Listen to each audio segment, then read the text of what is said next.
एक गांव में एक भिखारी था। वह रोजाना घर घर जाकर भीख मांगता था। जो कुछ भी खाने को मिलता भिखारी खा लेता था। अगर खाने को कुछ भी ना मिले तो वह पानी पी लेता था। ऐसी जिंदगी से भिखारी काफी परेशान था। गांव के एक भले आदमी ने उसे बताया, तुम गांव के बाहर नदी के किनारे पर इंद्रदेव की आराधना करो। इंद्रदेव तुमसे प्रसन्न होंगे और तुम्हें खूब सारी संपत्ति देंगे। भिखारी उस व्यक्ति की बात से मन ही मन खुश हुआ और कहे अनुसार उस भिखारी ने इंद्रदेव को प्रसन्न कर लिया। इंद्रदेव ने उस भिखारी से कहा कि तुम अपनी झोली आगे करो, मैं उस झोली में पैसे डालता रहूंगा।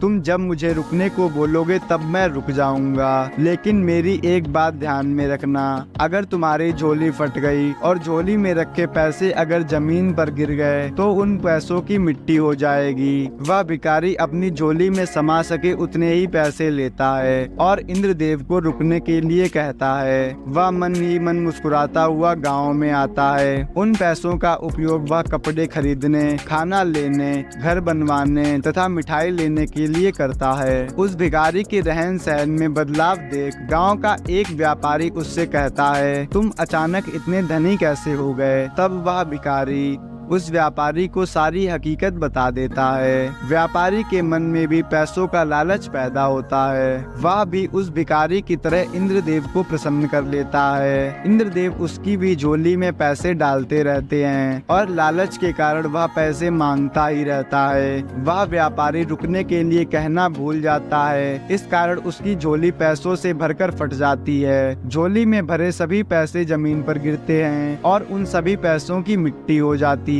इंद्रदेव भी वहां से चले जाते हैं। व्यापारी के पास रोने के अलावा कुछ नहीं बचता। इस कहानी से हमें यह सीख मिलती है कि लालच कभी नहीं करना चाहिए, क्योंकि लालच का फल हमेशा बुरा होता है।